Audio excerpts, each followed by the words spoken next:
Each soul needs many human lives. The process of learning to become the source of love, learning to inhabit your divine nature while embodied as a human, must unfold over the course of many lives spread out along the Earth timeline. Think about all the variables associated with your personality and conditioning in this life, and you will see how complex any human life is. To your mind, it may seem that you represent too much data to deal with. But realize that you are just one person. Soul needs numerous examples, humans associated with it, to make a wide variety of decisions and choices from a wide variety of motivations. Some of the variables to do with your life will be certain facts about your personality and conditioning, but also how those facts fit into the context in which you find yourself in this life. Gender, education level, religious inclinations and refusals, sexuality, and politics are just a handful of the many sorts of facts about you that determine how and why you make decisions and choices.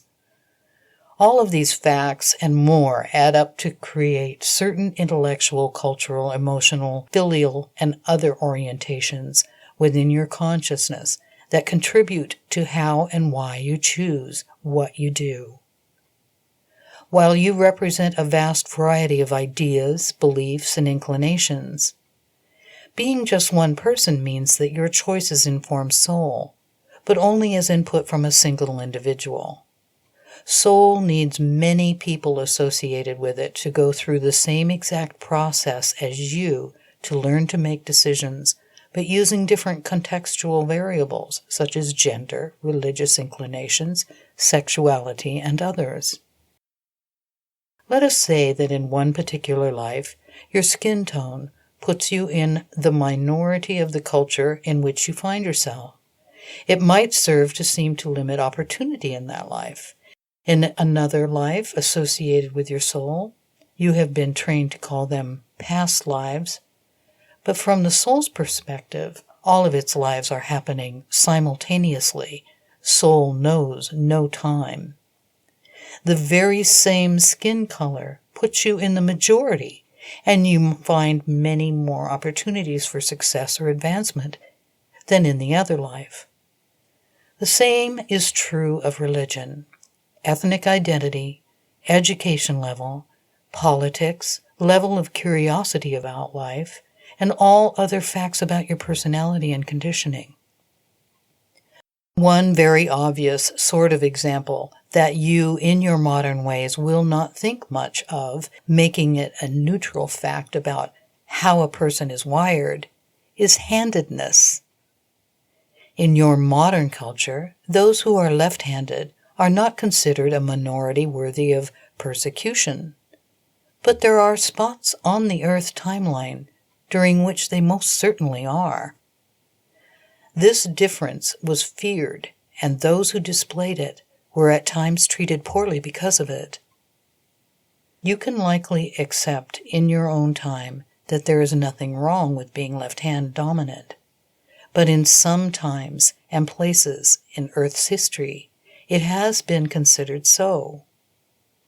The same goes for what one eats or won't eat, adhering to any particular religion, having pink or brown skin, displaying or not displaying intelligence, and many other factors of human personality and conditioning.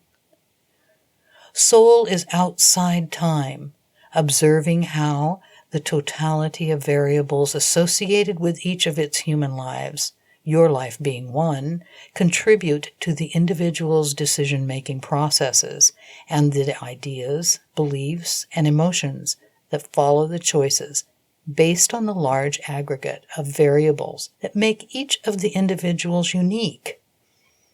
Soul is noting the nuances of thought and feeling that you and all of your other lives associated with it have as you and they observe themselves fitting into or not fitting into the context in which each finds the self.